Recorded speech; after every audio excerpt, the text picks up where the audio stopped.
1987. I put the phone on speaker and set it on the desk while I organized documents. 20 minutes passed, then 40. Dad woke up and shuffled to the bathroom, and I was still listening to the same 30-second loop of elevator music. Finally, a woman's voice came on and asked for Dad's social security number. I read it off the discharge papers. She asked what I needed help with, and I tried to explain about representative payees and power of attorney, but the words came out jumbled. She was patient, though, and started from the beginning. She explained that a representative payee is someone appointed to manage benefits for a person who can't manage them alone. That person has to apply and get approved by the VA. She said someone had been receiving Dad's benefits for years under that arrangement. I asked who, and she said she couldn't tell me that information over the phone without proper authorization. I felt stupid for not understanding all the acronyms she was using. POA and RPP and VARO and things I'd never heard of. I grabbed the motel notepad and started writing everything down, but my handwriting was messy because my hand was shaking.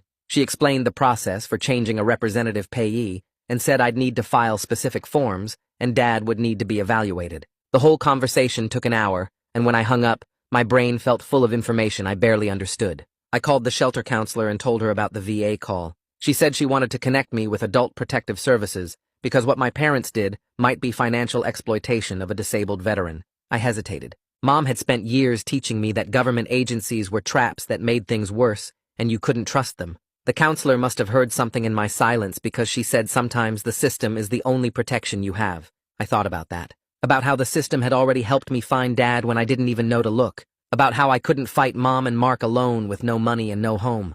I said okay, and she gave me a number to call and a name to ask for. Giovanni Mercier. She said he handled cases like this, and he was good at his job.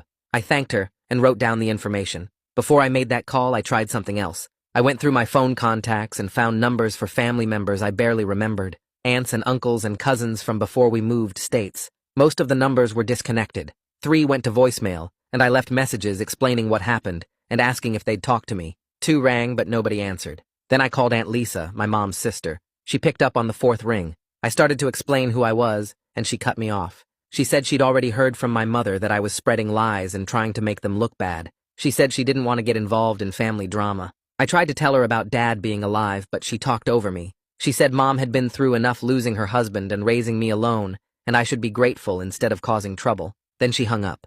I sat there staring at my phone. The isolation felt deliberate, like Mom had spent years cutting off anyone who might question her story or help me if I ever found out the truth. That night after Dad fell asleep, I opened a new document on my phone and started writing everything I could remember. I put Dad's supposed death at the top and marked it as when I was 6. Then I listed everything that happened after. How we moved to a different state within months.